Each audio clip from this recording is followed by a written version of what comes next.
নমস্কাৰ আপোনালোক সকলোকে পুনৰবাৰ টিকে মাইণ্ডৰ অন্য এটা ৰাতিপুৱাৰ ধামাকাদাৰ খবৰলৈ স্বাগতম জনাইছোঁ। প্ৰত্যেক দিনে আপোনালোকক বহুতো ইনফৰমেটিভ খবৰ দিওঁ, বহুতো জানিবলগীয়া খবৰ দিওঁ, ভাৰতবৰ্ষৰ লগতে দেশ বিদেশৰ খবৰ দিবলৈও যত্ন কৰোঁ। আজি আপোনালোকৰ বাবে যি কেইটা খবৰ লৈ আহিছোঁ গোটেই কেইটা ক'বলৈ গ'লে খুবেই তাৎপৰ্যপূৰ্ণ খবৰ। তো পাৰিলে আজিৰ খবৰ কেইটা সম্পূৰ্ণকৈ শুনিব আৰু আজিৰ খবৰ কেইটা স্পেচিয়েলি আজি খবৰ কেইটা জানি আপোনালোকৰ কেনেকুৱা লাগিলে সেইটো কমেণ্ট এটা কৰি জনাই যাব। আগতীয়াকৈ এটা ৰিকুৱেষ্ট, যদি ভিডিঅ'টো চাই ভাল লাগে লাইক এটা কৰিব আৰু ইনষ্টাগ্ৰামত যদি মোক এতিয়ালৈকে ফ'ল' কৰা নাই তেনে ফ'ল' কৰি ল'ব tk.my.real মোৰ ইনষ্টাগ্ৰাম ID। আগবাঢ়িছোঁ আজিৰ প্ৰথমটো খবৰ ফালে। প্ৰথম খবৰটো ওলাইছে ৰাজীৱ খদিয়াৰ ওপৰত, প্ৰয়াত শিল্পী ৰাজীৱ খদিয়াদেৱৰ ওপৰতে ওলাইছে আজিৰ প্ৰথমটো খবৰ। খবৰ ওলাইছে যে এতিয়া প্ৰয়াত ৰাজীৱ খদিয়াদেৱক এতিয়া বীৰ পাংৰাও বঁটা আগবঢ়াব বুলি জনাইছে। টাই আহোম যুৱ পৰিষদ অসমে আগবঢ়াইছে এই বঁটা। 30 জানুৱাৰীত আমগুৰিৰ লালিম চাপৰিত মেডাম মেফি অনুষ্ঠানত তেখেতক এই সন্মান প্ৰদান কৰা হ'ব বুলি জনাইছে। তাৰ পাছতে আকৌ খবৰ ওলাইছে তেখেতৰ ওপৰতেই ৰাজীৱ খদিয়াৰ ঘৰত উপস্থিত হৈছিল যোৱাকালি ভূপেন বৰা। ভূপেন বৰা ডাঙৰীয়া যোৱাকালি ৰাজীৱ খদিয়াৰ ঘৰত উপস্থিত হয় আৰু উপস্থিত হোৱাৰ পাছত তেখেতৰ ফেমিলিক ভূপেন বৰা ডাঙৰীয়াই 2 লাখ টকাৰ আৰ্থিক সাহাৰ্য আগবঢ়াব বুলি জনাইছে। এতিয়া যেতিয়ালৈকে ৰাজীৱ খদিয়াদেৱৰ মৃত্যু হোৱা নাছিলে তেতিয়া পৰ্যন্ত ৰাজীৱ খদিয়াৰ বিষয়ে মানুহে বৰ বিশেষ জনা হোৱা নাছিলে। বেলেগৰ কথানো কি ক'ম, মোৰ নিজৰ কথাই যদি ক'বলৈ যাওঁ, তেখেতৰ 2-এটা লাইভ গানৰ বিষয়ে বাহিৰে বা তেখেতৰ কেইটামান ফেচবুক ভিডিঅ'ৰ বাহিৰে ময়ো বৰ বিশেষ একো জনা নাছিলোঁ। অকল ময়ে নহয়, অসমৰ একাংশ মানুহেই আমি ৰাজীৱ খদিয়াৰ বিষয়ে জনা নাছিলোঁ। মৃত্যু হ'ল, তাৰপিছত খবৰ ওলালে, নিউজ প্ৰকাশ পালে, তাৰ পাছতহে আমি গম পাইছোঁ যে আমি কিমান এক ডাঙৰ শিল্পীক হেৰুৱাই পেলালোঁ আমাৰ মাজৰ পৰা। আৰু যি কি নহওক, তাৰ পাছতেই খবৰ ওলাইছে যে ৰাজীৱ খদিয়াৰ নামত কোনো লোকে হেনো 50 লাখ টকাৰ ঋণ লৈ আত্মসাৎ কৰিলে বুলি জনাইছে। ৰাজীৱ খদিয়াই যিডোখৰ মাটিত বৰ্তমান বহি আছে বা প্ৰয়াত ৰাজীৱ খদিয়াৰ ফেমিলি বৰ্তমান সময়ত যিডোখৰ মাটিত বহি আছে, সেই মাটিডোখৰ কোনো এজন ব্যক্তিয়ে দান কৰিছিলে তেখেতলোকক দান কৰিছিলে। এতিয়া খবৰ ওলাইছে সেই মাটিডোখৰৰ নামত যিজনে দান কৰিছিলে তেখেতে হেনো এটা ঋণ ল'বৰ কাৰণে গৈছিলে আৰু ঋণ ল'বলৈ যাওঁতে ডকুমেণ্ট পাতি জমা কৰিছিলে বেংকত। বেংকটোৰ নাম আছিলে অৰিয়েণ্টেল বেংক। বেংকত কাগজ পাতি জমা কৰিছিলে, তেখেতৰ পৰা চাইনো লৈছিলে। যিজনে নেকি ৰাজীৱ খদিয়াক মাটি ডনেট কৰিছিলে তেখেতৰ পৰা চাইনো লৈছিলে লোন ল'বৰ কাৰণে। সেইটো চিম্পুল প্ৰচেছ হয়। লোন লোৱাৰ আগত চাইন কৰিব লাগে, মাটিৰ কাগজ পত্ৰ আপোনালোকে গেৰাণ্টি হিচাপে দিব লাগে। কিন্তু তেখেতৰ নামত সেই লোনটো নহ'ল। 10 লাখ টকাৰ ঋণ দিয়াৰ কথা আছিলে, কিন্তু ঋণটো নহ'ল। এতিয়া খবৰ ওলাইছে যে সেই মাটিডোখৰ নামত বেংক কৰ্তৃপক্ষ আৰু কোনোবা এজন ব্যক্তিয়ে জালিয়াতি কৰি 50 লাখ টকাৰ ঋণ উলিয়াই লৈ আত্মসাৎ কৰি পেলালে বুলি কৈছে, ধন আত্মসাৎ কৰি পেলালে। এতিয়া সেই ধন যদি ঘূৰাই নিদিয়ে ৰাজীৱ খদিয়াৰ পৰিয়ালে, তেন্তে তেখেতৰ মাটিডোখৰ নিলাম কৰিব অৰিয়েণ্টেল বেংকে। তো অসম চৰকাৰলৈ মোৰ অনুৰোধ, বিনম্ৰ অনুৰোধ, তো ইয়াৰ ওপৰত কাৰা ইনভেষ্টিগেশ্যন চলাব লাগে আৰু ৰাজীৱ খদিয়াৰ ফেমিলিক ইয়াৰ পৰা উদ্ধাৰ কৰিব লাগে। আগবাঢ়িছোঁ ইয়াৰ পাছৰটো খবৰ ফালে। ইয়াৰ পাছৰ খবৰটো ওলাইছে গুৱাহাটী মহানগৰীৰ অনিল নগৰৰ পৰা।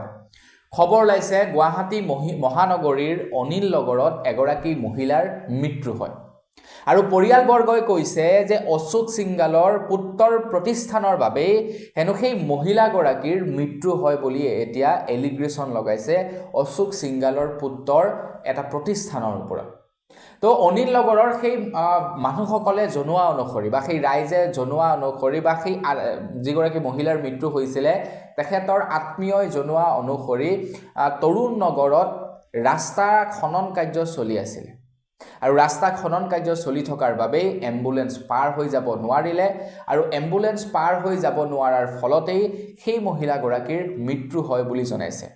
আৰু সেই ৰাস্তা খনন কাৰ্য চলাই আছিলে অশোক সিংগালৰ পুত্ৰৰ এটা কোম্পানীয়ে।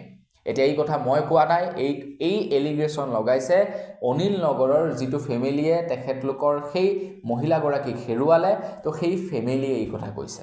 সম্পূৰ্ণ যদি আপোনালোকে ৰিপৰ্টিংটো চাব বিচাৰে, দ্য ক্ৰছ কাৰেণ্ট নামৰ এটা পৰ্টেল আছে ফেচবুকত, আপোনালোকে চাব পাৰিব গোটেই তথ্যখিনি তেওঁলোকে বিৱৰি কৈছে। গতিকে মই এটা ভিডিঅ'তে গোটেইখিনিৰ বিষয়ে কোৱাটো একেবাৰে অসম্ভৱ, তো সেইবাবে থুলমূলকৈ আপোনালোকক জনাই দিছোঁ। সম্পূৰ্ণ খবৰটো জানিব বিচাৰিলে দ্য ক্ৰছ কাৰেণ্টত চাই ল'বগৈ। আগবাঢ়িছোঁ ইয়াৰ পাছৰটো খবৰ ফালে। খবৰ ওলাইছে 6 মাৰ্চৰ পৰা এতিয়া 29 মাৰ্চ পৰ্যন্ত অনুষ্ঠিত হ'ব উচ্চতৰ মাধ্যমিকৰ চূড়ান্ত পৰীক্ষা। 6 মাৰ্চৰ পৰা 29 মাৰ্চলৈকে পৰীক্ষা অনুষ্ঠিত হ'ব বুলি জনাইছে। আৰু বৰ্তমান সেই সময়সূচী জাৰি কৰা হৈছে, অৰ্থাৎ পৰীক্ষাৰ ৰুটিন বৰ্তমান সময়ত জাৰি কৰা হৈছে। তো আপোনালোকে হয়তো ভিডিঅ'ত স্পষ্টকৈ ধৰিব নোৱাৰিব পাৰে, আপোনালোকে সেৱাৰ অফিচিয়েল পৰ্টেলৰ পৰা ডাউনলোড কৰিব পাৰিব ৰুটিনখন।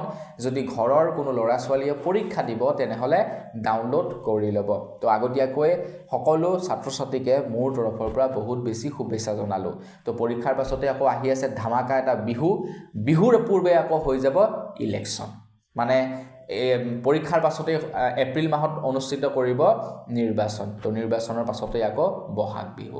144 বছৰৰ পাছত প্ৰয়াগৰাজত মহাকুম্ভ হৈছে, আৰু এই মহাকুম্ভ আকৌ 144 বছৰৰ পাছতহে হ'ব। তো এই মহাকুম্ভলৈ আপোনালোকৰ যাবলৈ বাৰু ইচ্ছা আছিলে নেকি? কমেণ্ট এটা কৰি জনাবচোন। বহু লোক গৈছে, বহু লোকে পবিত্ৰ স্নান কৰি আহিছে প্ৰয়াগৰাজৰ মহাকুম্ভত।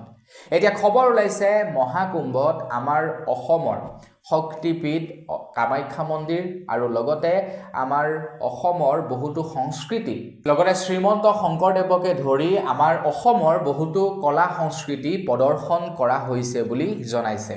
গোটেই বিশ্বৰ লাখ লাখ ভক্তগণে অসমৰ সেই বস্তুসমূহ দেখা পাইছে। আমাৰ অসমত বৰ্তমান সময়ত নিষিদ্ধ এবিধ মাংস, আপোনালোকে হয়তো নিশ্চয় জানে, আমাৰ অসমত অসম চৰকাৰে বৰ্তমান সময়ত কি মাংস নিষিদ্ধ কৰি থৈছে। বিশেষকৈ ক'বলৈ গ'লে সামাজিক যিবিলাক অনুষ্ঠান আছে বা যিবিলাক নেকি হোটেল ৰেষ্টুৰেণ্ট আছে, সকলোবিলাকতে এবিধ মাংস সম্পূৰ্ণৰূপে নিষিদ্ধ আমাৰ অসমত। তো সেই নিষিদ্ধ মাংসবিধ কি, সেই সম্পৰ্কে মই আপোনালোকক নকলেও হ'ব। এতিয়া কেইজনমান যুৱকে খাবলৈ গৈছিলে পিকনিক, আৰু পিকনিক খাবলৈ যোৱাৰ পাছত তেওঁলোকে কি কৰিলে, সেই বিশেষ মাংসবিধ খোৱাৰ ভিডিঅ' কৰি তেওঁলোকে ভিডিঅ' সম্প্ৰচাৰ কৰিলে ফেচবুকত, আৰু তাৰ পাছতেই সেই ভিডিঅ' ভাইৰেল হৈ পৰিলে। সেই ভিডিঅ' ভাইৰেল হোৱাৰ পাছতেই এতিয়া সেই যুৱক কেইজনক এৰেষ্ট কৰা হৈছে। তো যুৱক কেইজনে এনে নলগা যেনত লাগি লৈছে, হয়নে নহয় বাৰু?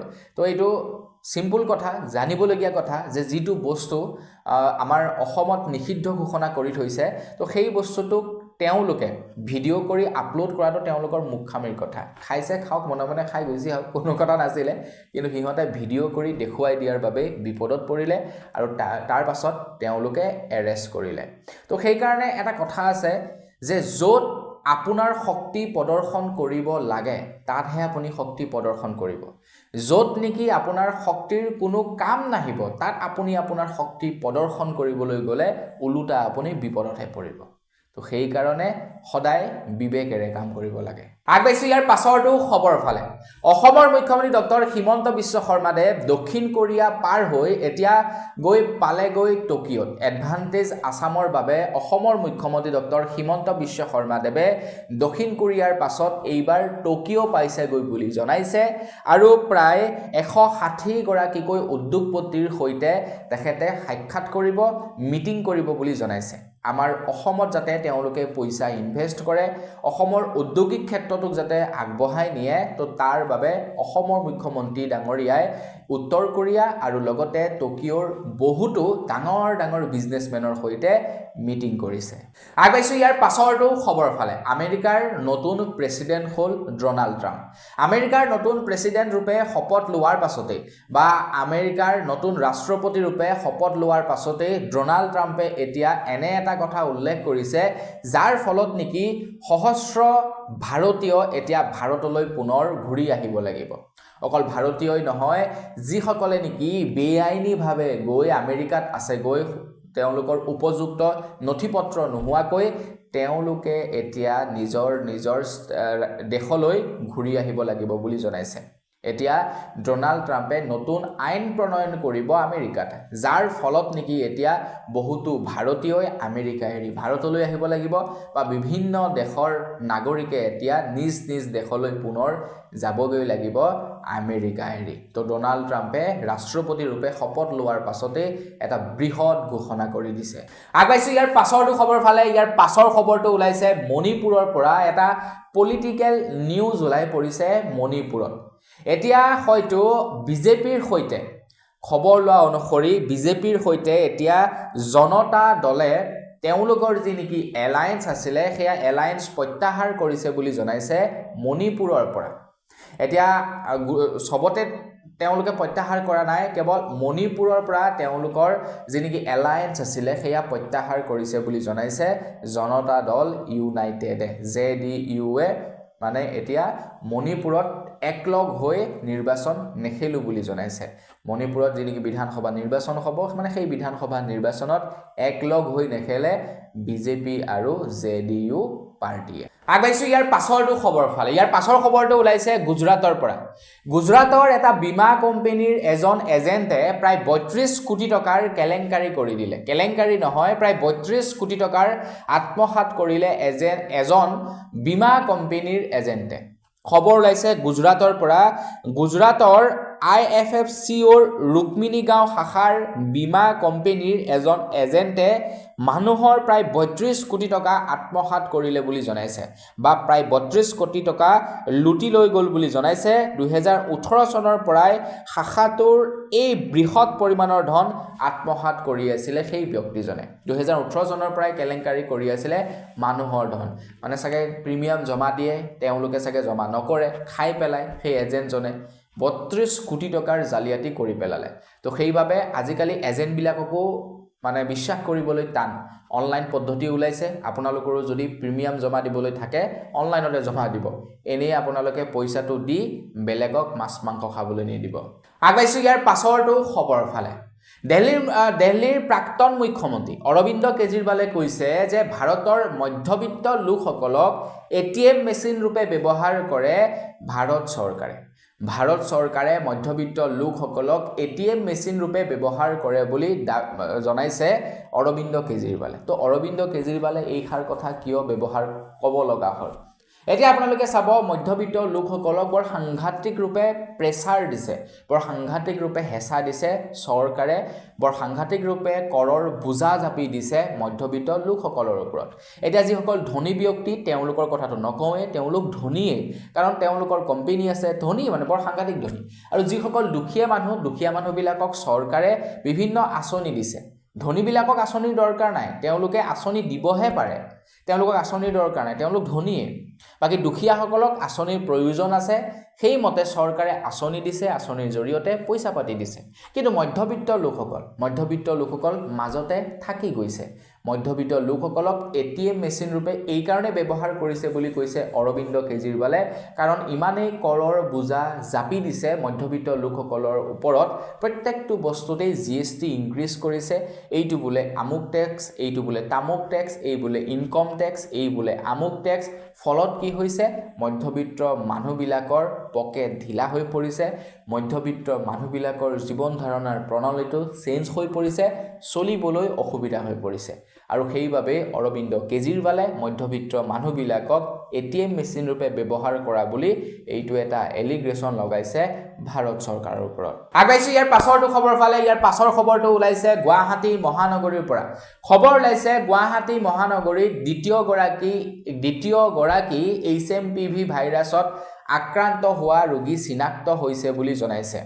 তো প্ৰথমে হাজবেণ্ড চিনাক্ত হৈছিলে, হাজবেণ্ডৰ দেহত HMPV ভাইৰাছে ধৰা পৰিছিলে, তাৰপিছত এতিয়া মিছেছৰ দেহতো HMPV ভাইৰাছে দেখা দিছে বুলি জনাইছে। কিন্তু তেওঁলোক বৰ্তমান সময়ত এখন প্ৰাইভেট চিকিৎসালয়ত চিকিৎসাধীন হৈ আছে। আগবাইছোঁ ইয়াৰ পাছৰটো খবৰ ফালে। 2005 চনত আমাৰ অসমৰ 6 মাইলত নিৰ্মাণ হোৱা উৰণীয়া সেতুৰ ওপৰত খবৰ ওলাইছে। 2005 চনত নিৰ্মাণ হৈছিলে 6 মাইলৰ উৰণীয়া সেতু, মানে আজিলৈকে প্ৰায় 21 বছৰ হৈ গ'ল 6 মাইলৰ উৰণীয়া সেতু। এতিয়া 6 মাইলৰ উৰণীয়া সেতু হয়তো ভাঙি পেলাব বুলি খবৰ ওলাইছে।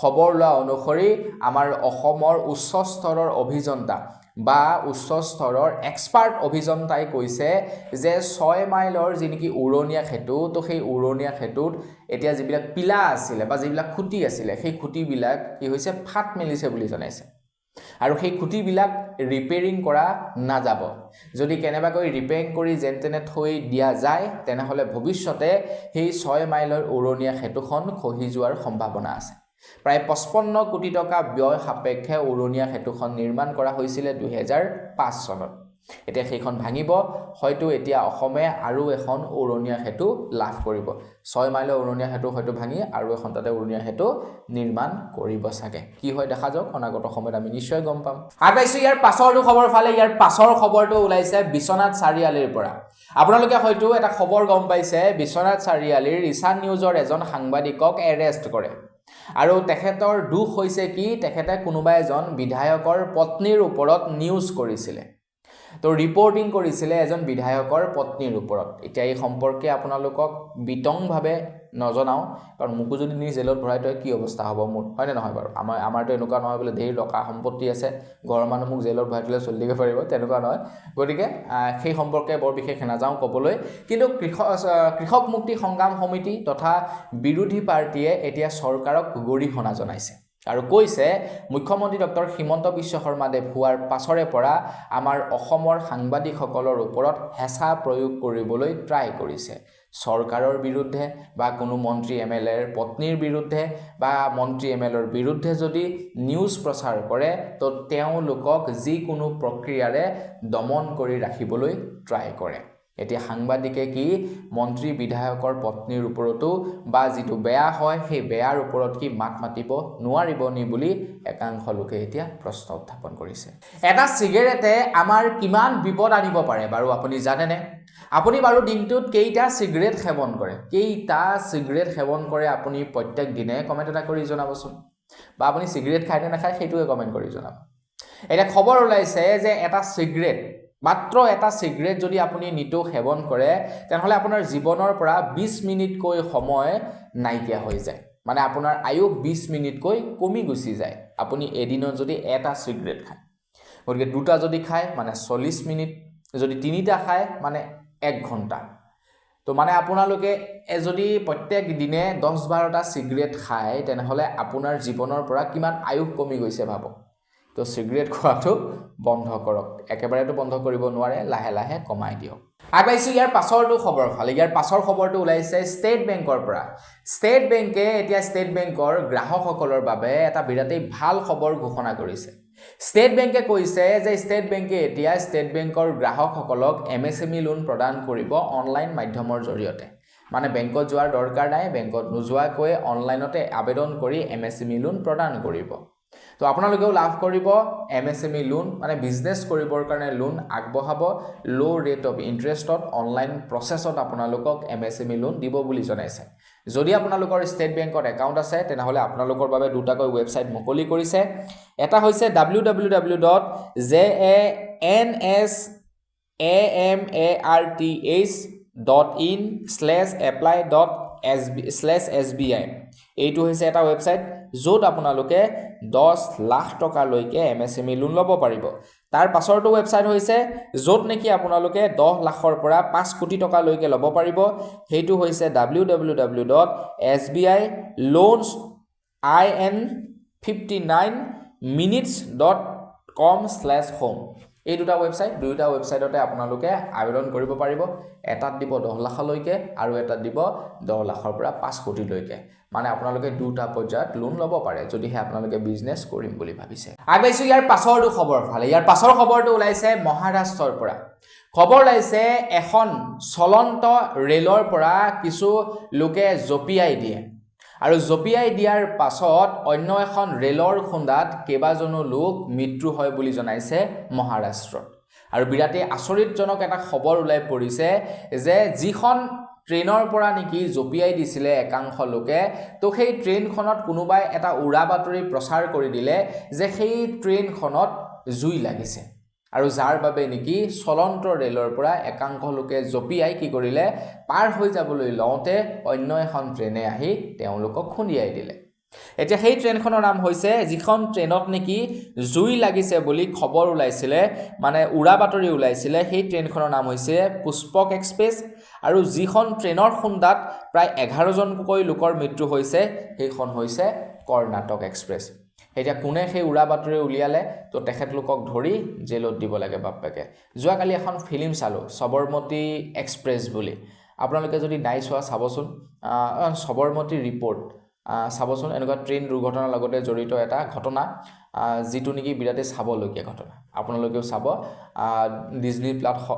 ডিজনি প্লাছ হটষ্টাৰত আপোনালোকে লাভ কৰিব ফিল্মখন আগবাইছোঁ ইয়াৰ পাছৰটো খবৰ ফালে অসমৰ মুখ্যমন্ত্ৰী বৰ্তমান সময়ত এডভান্টেজ আছামৰ বাবে প্ৰথমে গ'ল উত্তৰ কোৰিয়ালৈ তাৰ পাছত এতিয়া টকিঅ'ত গৈ আছেগৈ অসমৰ মুখ্যমন্ত্ৰী ডক্টৰ হিমন্ত বিশ্ব শৰ্মাদেৱ এতিয়া অসমৰ মুখ্যমন্ত্ৰী ডক্টৰ হিমন্ত বিশ্ব শৰ্মাদেৱ কিয় বাহিৰলৈ গৈছে সেই সম্পৰ্কে আপোনালোককতো মই জনাইছোৱেই এতিয়া বিৰোধী পাৰ্টিয়ে কৈছে যে আমাৰ অসমৰ 2024 আৰু 2025 বৰ্ষৰ যি বাজেট আছিলে বাজেটত যি নেকি এটা ধন ধাৰ্য কৰা হৈছিলে যে ইমানটো ধন এই 2024 আৰু 2025 বৰ্ষত খৰচা কৰা হ'ব তো তাৰ 50% ধনেই এতিয়ালৈকে ব্যয় কৰা নাই আমাৰ অসম চৰকাৰে আৰু তাৰ বিপৰীতে এতিয়া অসমৰ মুখ্যমন্ত্ৰী ডাঙৰীয়া বিলাসিতা মানে কৰি বিভিন্ন দেশত বিদেশ ভ্ৰমণ কৰি আছে বুলি এতিয়া বিৰোধী পাৰ্টিয়ে মানে অসম চৰকাৰক গৰিহণা দিছে তো বিৰোধী পাৰ্টিয়ে কোৱা অনুসৰি অসম চৰকাৰৰ হাতত ধন নাই